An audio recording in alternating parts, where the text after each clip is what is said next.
Well, on my last update, I had trains running, but just barely. I didn't have any bullfrogs to throw the switches. So there's a picture of the bullfrogs mounted with my messy temporary wiring that I had so I could get my trains running. I spent a bunch of time neatening that up, putting in terminal strips and such, and fine-tuning the bullfrogs so they'd throw the right amount. Hey, Model Rail Radio folks.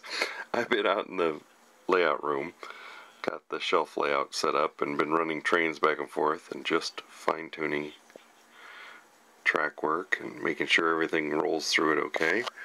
But I realized I had a problem. Well, a mistake that I made. This track and this track are going to be in my street running area, and so this section down to probably about here somewhere, maybe back in here, should have had guardrails inside of it. So I need to take this up the flex track and hand lay track with some guardrails so that I can pave in between the rails there. But I was excited to get bullfrogs in and wiring in and run trains on it and debug all my switches. So it's been working pretty good. I did a little tinkering around with Google Earth, picking out some structures that I'd like. I also photoshopped with CorelDRAW some of the Cornerstone series modulars and built myself this little paper mock-up of that brick building that I just showed you in the picture there. And then there's another 4-story smaller brick building right here, just interesting with all the old posters and fire escape and stuff. And then this is what I want the street running area to look like. There'll be a little bit more modern buildings. Got a little bit of a wide frog here, but it doesn't seem to affect the cars. Just that Kato that I've got kind of drops in there. The cars roll over it really good, so maybe something with the wheels on the Kato, but we'll see.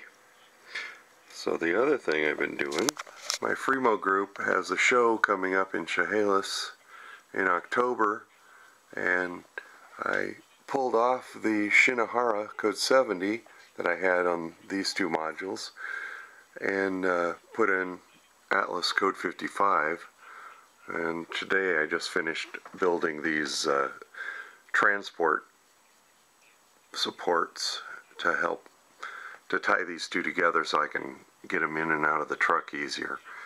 And eventually these other two modules, I'll pull the track up on them and relay this with, right now these are Pico turnouts, and this is Code 70 rail.